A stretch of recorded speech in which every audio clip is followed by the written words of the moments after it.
there. Welcome to the Springboard Hangout with Comfort Ocran. The Springboard Hangout, as you know, is your fun-educative program where we have fun and find out about issues that concern us in life.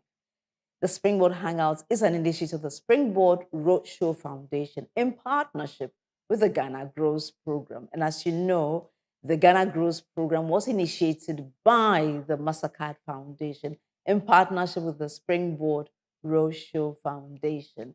And boy, what a ride have we had. And you know, one of the things that we insisted on, one of the things that are our target for the Ghana Grows Program was to open opportunities that existed in the extended value chain for agribusiness and ATVET. Now, the creative arts, one of the things that we use successfully during the Ghana Grows Program to showcase to people that indeed agric is there and there are opportunities. We even created videos telling stories about people who lived in different communities around the nation in all 16 regions, if I may add. With that program that we did, we were able to see that indeed the creative arts play a very significant role. And who better to tell us what, how, and why we should look at the creative arts as a professional, as well as a viable career choice, than somebody who has lived all his life in the creative space and has trained different people from different walks of life and seen them grow into global giants. Today on the Hangout, we are very, very privileged to have with us Dr. Terry Bright Kweku Ofosu, who is a scholar, a choreographer, and a lecturer at the University of Ghana. I'm sure you've seen some live videos where you have this fantastic young gentleman who is dancing, and then those who are even younger than him are panting. Yeah.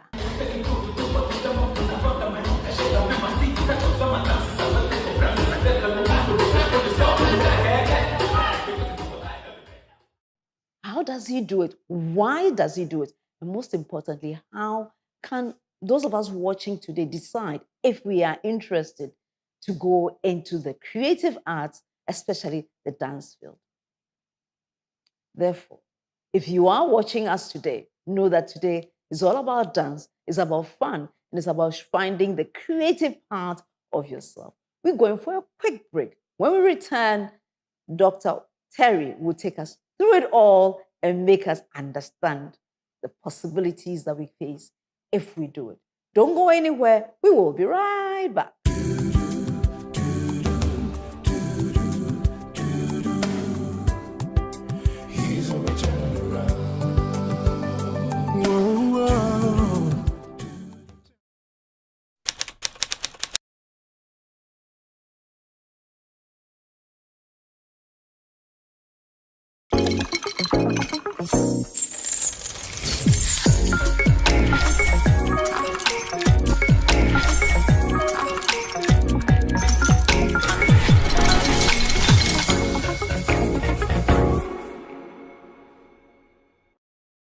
Welcome back to the Springboard Hangout. Fun-educative and yet full of energy. And today we have Dr. Terry Ofosu in the studio. Let me say Dr. Terry Bright Ofosu in the studio. Doc, you are most welcome. Thank you. Thank you for having me too. You know, Doc, one of the things that I was really interested in was when I saw that viral video of yours with your students and you were leading them. And I saw the way some of them did at the end of this video. And I was like, look at you. You are young. You're supposed to have energy. Yeah. What makes you keep on going after so many years of being in the active front of dance and choreography in Ghana? My approach has been to be very consistent in what I do. So what I've practiced is that because I have practical classes as well as theory classes, my practical classes, I teach level 200, level 400, and level 300. Practical class. So sometimes I teach back to back, 1 hour with the students. I lead, they follow. Back to back 3 times. So level 200, 400, or 400, 200, 300. I teach that class.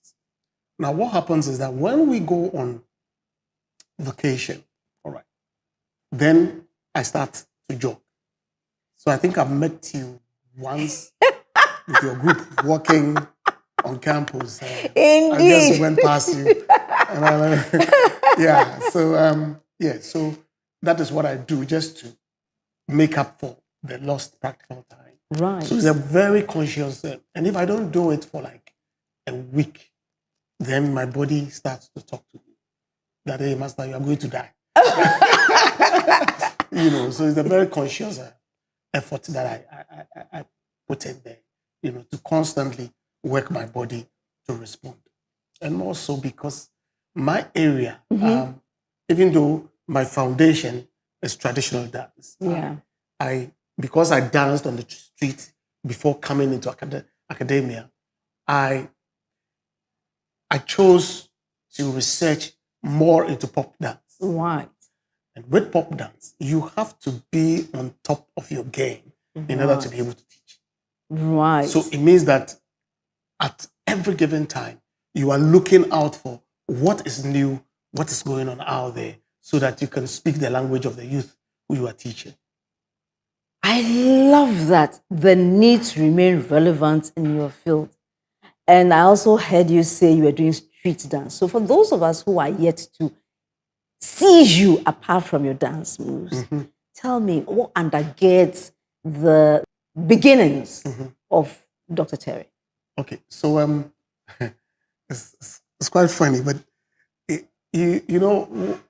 when I was in school, right, I had this talent of being able to move my body, and I would do it casually, but friends will say that you stand out. Okay, so I realized, okay, I have this talent. I was a science student, actually, but dance was more or less like a hobby. And they actually named me Sir Robot. And so just as I was leaving Form 3 to go to Form 4, my dad died, blah, blah, blah. So I was able to complete school and all that. Then I decided to take the shortcut by pursuing my talent. Right. But during our time, it was different, because before you could really be taken seriously as a dancer, you should have won the national dance competition. Right. That is one. Yeah. And then you should have been to the world dance competition. Fantastic. Which is what Ajete Sowa did, actually. Yeah. So Ajete particularly did not win the national dance competition, but he was able to win the world. But before he won the world, I was in a competition with him. And he came first and I came second. Right. And that was the Caesar 1984 dance competition. We were very young then. And based on that, at that time, the national dance competition hadn't started in earnest. Yeah. So based on that, he used that certificate that he got from that competition to go and then explore and went to the world stage and was able to win. So for us, when we actually started getting serious with dance, we got serious with dance because of the national dance competition. Fantastic. And at that time, I used to jog every single day for 365 days. Ocho, you used to jog every single day, yes, rain or shine. Yeah. For how many hours? For like an hour, hour and a half. An hour and a half. That would enable you cover minimum 15 kilometers a day. Yeah. And that is part of your routine. That has maintained your body. It implies on the physical form that someone who would like to maintain his shape as well as his or her body, her agility, it's important that the person should look at incorporating some form of physical activity every single day in his or her life. I like that. Including the dance. Including the dance. Okay. So what I was getting to was the fact that our time was like a flip. You have to be able to conquer Ghana and conquer the world. Then people would recognize that, oh, okay, this guy is serious. So you didn't get the chance to do the world. No. Did that then limit you to pursue the trajectory of the academic? Yes. Okay. And having done that, would you say that that actually has given you the opportunity as well to remain relevant still in the field of dance? And how has that helped, you to engage more people to understand the opportunities that dance does offer people? Okay, so I think that without gauging myself in academia, I wouldn't have been here in the first place. Okay. Because I learned so much from the School of Performing Arts, the Department of Dance Studies, that I am able to speak about my trade, about dance, and I am able to give to the audience insights that hitherto they wouldn't have been privy to. So, yes, Arden Academia is that which opened me up for further engagement, go to the world. I've done workshops in several universities in the US. It is all because of my academic background. Mm. And once I am able to juxtapose that experience and the experience on the street, it makes it very relevant. It makes it very, very engaging. It makes it very, very interesting for people to know. So I cut across both worlds. And so I'm able to speak the language of the street and speak the language of academia. Speaking the language of the streets, if you take our traditional, let's say a typical young person growing up presently, the person is interested in dance. For instance, when I was growing up, I was very interested in dance. I mean, my mother used to tell me that we could even be in a taxi and the taxi is playing music and I'll start jumping up and down, So, exactly. I can relate to that. Exactly. So, but in that time, even though there was a national dance competition, it was not right for somebody from my background to go that way. Yeah. In this present age, do we have avenues that somebody who is interested in exploring how to use his or her body to, engage an audience? Do we now have a better avenue for that person to realize his or her personal dreams about changing her hobby into a profession? Yes. I think that what has happened now is the fact that the dance space, or the performing arts space has evolved into an era where social media getting into the equation has changed the whole formula. Because, we had built some hegemonic structures when I was growing up. You need to go through GBC before you can get out there to announce to people that this is what I do. This is me. And if you are not able to go through that, it means that you have to go through some form of competition, all right? Dance competition or something, and be able to win, be among the first three, to be able to announce your name out there. And that is the difficult part that we took, okay? But for now, that platform, social media platform, has given everybody that opportunity to speak to the world. Yeah. So we have young ones who are coming, who now will learn a few movements here and there, put it out there on social media, and boom, there they go. Explode. Okay. But I've had a few students who have come to me and saying that, I want to be a celebrity. And that's funny. I want to be a celebrity. And so can you help me, to become the celebrity. And this is what a lot of the young ones who are coming now fail to realize, that there is passion and then there is purpose. Okay. And you have to be able to apply that discipline in working your body into that appealable object on stage for people to say that, wow, this is different from all the other ones that I see. So in order for you to be able to break into the system and let people recognize you and notice you in the system, you have to be able to create a kind of a niche. Right. That when you stand to perform, people will say, this is different. Okay. So I must say my videos went viral because naturally I am grey. I am old. Yeah. I'm dancing with young ones. Yeah. But very young ones. And I am, to some extent, appreciable extent, I am matching them kind of both for both. Yeah. You understand? And so that in itself is a niche. Okay, so when you post it out there, everybody's like, what is happening? You understand? Yeah. And it is that same formula that any young one coming must know, that you must be a product, sellable product, attractive product out there for people who would want to see you. You understand? And you cannot achieve that if you are indisciplined.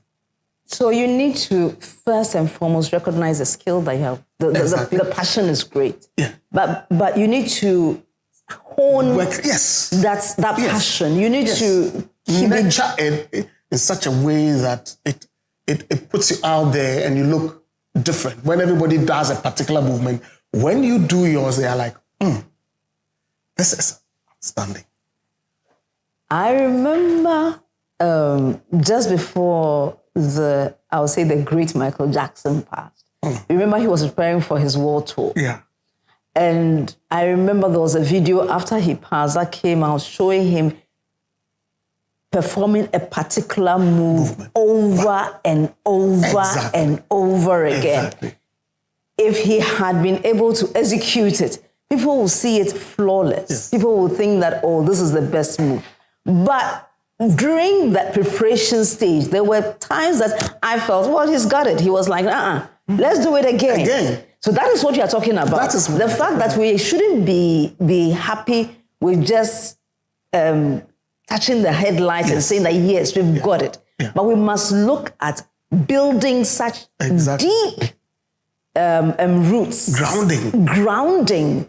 Such that when we do the thing, people are like, wow, this is different. And that is what keeps you at the top. There. So if you want to break through the area of your expertise, you must be able to stand out. And for me, all these young ones who are now flourishing, the Dance God Lloyd, the Incredible Ziggy, Ezunte Flex, the Endurance, Afronita, and all those people, when you watch them, you see some difference between what they are doing and what all the other people too are doing out there. Okay. And it is consistency, it is hard work, it is putting in, and every day they are coming out with videos and telling people that we are here. We are still here. And so they have bypassed the hegemony. They've bypassed the people who kept the doors closed, and now they are out there. And they are out there. You know, I was talking to Ezunte Flex a few days ago, and he was telling me he is touring 10 countries in Europe. 10. With his dance. Exactly. And he wasn't in the School of Performing Arts. And this is what discipline can do. These guys are working every now and then, grinding and pushing and working themselves into dance weapons, so to speak. And therefore, when the people across the world see them, they're like, wow, we need this guy here. But they've taken our name across the nation. Exactly.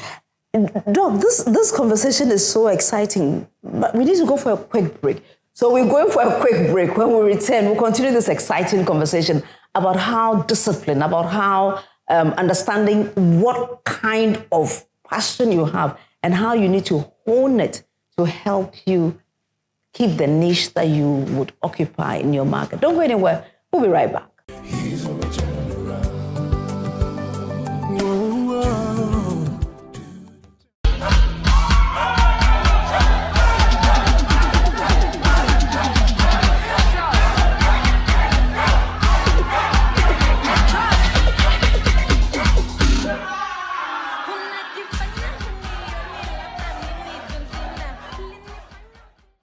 Welcome back to the Springboard Hangout, which is a production of the Springboard Roadshow Foundation in partnership with the Ghana Grows program. And Ghana Grows is an initiative of the MasterCard Foundation in partnership with the Springboard Roadshow Foundation. And when we started, I talked about the fact that we use creative arts when we were rolling out the Ghana Grows program to engage young people across the nation. And honestly, it was wonderful. There was a school that we went to in Medina, Doc. It's Medina cluster of schools. Okay. I'm sure you know that. Yeah. And we went with DWP. Okay. When they showed up, the school went into an uproar. Yeah. They surrounded their car. They danced with them. And when they were leaving, the school children were running after the cars, and now I was worried that I may have a possible route on my hands. Tell me, what makes people attracted to the creative arts, and what should a young person who wants to pursue that, what must a person look out for? No, we've talked about what is needed to make you relevant, but what must you as an individual look out for to tell yourself that this is where I want to be? For a young one who wants to look out for where they want to be. You see, I've always maintained at the School of Performing Arts that when you look at theater or drama and music, right, students who pass through the school, you can readily pinpoint some of them out there as examples. Okay, we have the Pushers and all those. Yes, you actually. Pusher was one of the groups who used Miraki Arts. Yeah. They were the ones who supported, who took the dramatic part or the creative arts aspect of the Ghana Grows program. Exactly. So you can have several examples from theater, and you can have several examples from music who are shining out there. For us as dance, now what people are looking at are people like DWP Academy, the Dance God Lloyds, and all those people who are shining out there. The dance, that is, we are not getting people who are we can readily point, apart from some of us who are teaching and all that. And that is how come I am making that. So you, the individual, must see somebody who is operating in the field, who is doing well, and get to know if you can speak to the person and follow the trajectory, how the person made it, the do's and don'ts, and what can guide you to get there. If you get to succeed in your own way, it would have been without any guidance, and therefore you would have to learn from your experience and make your mistakes and all that. For me, I think that any young one who is up and coming, and look out for people who are operating in the field, who are making it. Aside from, because I've already spoken about creating a niche for yourself, the discipline and all that. Those are fundamental things that you need to do. And it's good for anybody pursuing any profession. Any profession. All right. But you must be able to look out there and see who is making progress in that area and look up to the person and say that, okay, I want to be like this person, and that I may need to talk to the person or I may need to get an advice, and then you can get some guidance. Other than that, all that you'll be looking at is, I want to be a celebrity, which is one thing that I think it has become a very commonplace now. Yeah. A lot of the youth want to be a celebrity without going through the processes. When you're talking about looking for someone, in a sense, that's mentoring. Exactly. So, presently in the dance field, is there any structured mentoring process that a young creative can say, okay, I can apply myself, I can come to this particular school or this particular dance group and I can be mentored to pursue my craft? So when you ask about structure, I must say, unfortunately, there isn't. Okay. But there are a few groups who are mentoring people. There are individuals who are mentoring people. But when you talk about structure, then we want to go back to a dance association that lives, or a dance, what we were trying to create one, and then we realized they're going to have serious issues with it. You know, these dance associations that have an umbrella. Yeah. Okay. That can trickle down. Yeah. Okay. So dance association in Accra, Eastern region, across board. You know, we have that for music. We have something for drama or theater. We have some for dance, but it is not. It is a bit skewed in such a way that most of the groups that belong to that association are based in Accra. Okay. Yes. Okay. And so I think we need to make a conscious effort to have an association that umbrellas everyone. Yeah. Then based on that, the dancers can have a go-to place where they can go and seek advice and all that. And for us now, with a new approach to doing things, where now people are creating dance schools like DWP Academy, DGL. And then Vivi? Vivi's Dance Factory, Afronita's School, and all those people. We need to have incubators. Right. Okay. Dance incubators where they can go get advices as to if they want to form a dance school, where can they go? Are there any halls that they can rent? Blah, blah, blah. Because it is, every which way that you look at it, it is cash intensive. Yeah. You need a studio, a dance studio, and getting a proper, well-made out dance studio is. But you can also start from a small corner. And so we need incubators that can, actually guide people. And that is where the mentorship begins. It becomes a bit of a difficulty. And I think I need, because I am in academia, I would need to push up my drive. Right. Because a few people have come to me, oh, you need to do this. You need to go back and establish this national dance championship, blah, blah, blah. And I'm like, I may have to say that, okay, I want to hang teaching and get into that. Or it must be a partnership. Yeah. With people who have the tools and the people who have the wherewithal. Yeah. At this time that we have started trying to get on social media and make the presence of dance felt across the nation, maybe we can have some institutions who are ready to hold it up and all that. Because for me, what surprises me a lot is the fact that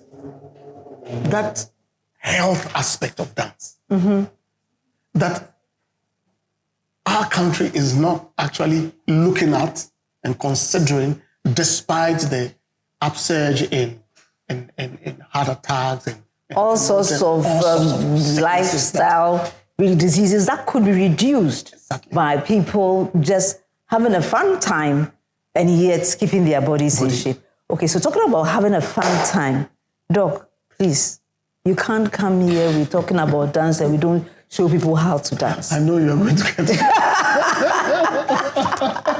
So, please, Let's jam. Is it possible? Yes, it is. Team, can you help Doc teach me so that me too I can proudly say that me too have danced with a dance champion and I won? Yeah. Is it possible? Yeah. Charlie, let's get the music. Yeah.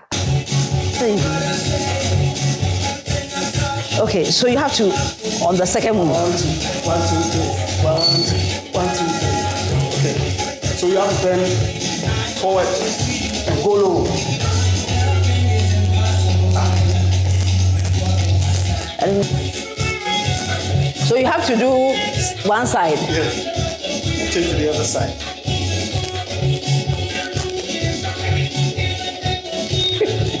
Okay. Hey, Doc. I have to do things that I haven't done in a long time. Okay.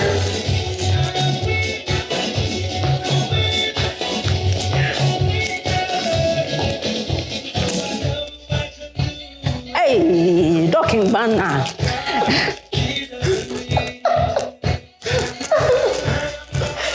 This is what I like about dancing.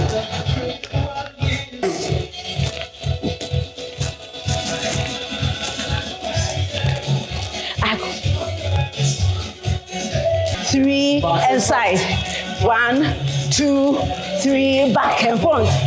1, 2, okay. Yeah. Imaginary. Hey. 1, 2, 3. 1, 2, 3.